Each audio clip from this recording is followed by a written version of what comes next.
சங்கீதம் 55:22 நம்ம எல்லாருக்கும் தெரிஞ்ச வசனம். கர்த்தர் மேல் உன் பாரத்தை வைத்து விடு, அவரே உன்னை ஆதரிப்பார், நீதிமானை ஒருபோதும் தள்ளாட ஒட்டார் அப்படின்னு சொல்லி இருக்கிறதுல நம்மளை நீதிமானா மாற்றினது தேவன் தாங்க.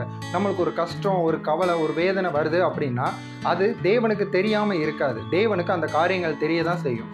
அப்படி இருக்கும்போது அந்த காரியத்தை நீங்கள் ஏன் சுமந்துக்கிட்டு இருக்கிறீங்க? தேவனே உங்களுக்கு வாக்கு பண்ணுகிறார். உங்கள் கவலைகள், உங்கள் வேதனைகள், உங்கள் கஷ்டங்கள், உங்கள் பாரங்கள் எல்லாவற்றையும் ஏன் மேலே வச்சிருங்க. நான் உங்களை ஆதரிப்பேன், நான் உங்களை பார்த்துக்கொள்வேன், ஒருபோதும் உங்களை தள்ளாட விட மாட்டேன் அப்படின்னு சொல்லுகிறார். இன்னைக்கு ஒரு முடிவெடுங்க. என் வாழ்க்கையில் எவ்வளோ கஷ்டம் வந்தாலும் என் தேவன் என் கூட இருக்கிறார், அவர் வாக்கு பண்ணி இருக்கிறார், என் கஷ்டம் எல்லாத்தையும் நான் அவர் மேலே வைக்க போகிறேன் அப்படின்னு சொல்லிட்டு நீங்கள் ரிலாக்ஸாக இருங்க.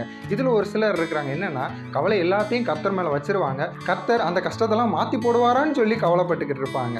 கர்த்தர் மேலே உங்கள் பாரத்தை வச்சுட்டிங்கன்னா கவலைப்படாதீங்க. எல்லா வித இக்கட்டிலிருந்தும் விடுவிக்க அவர் வல்லமை உள்ளவராக இருக்கிறார்.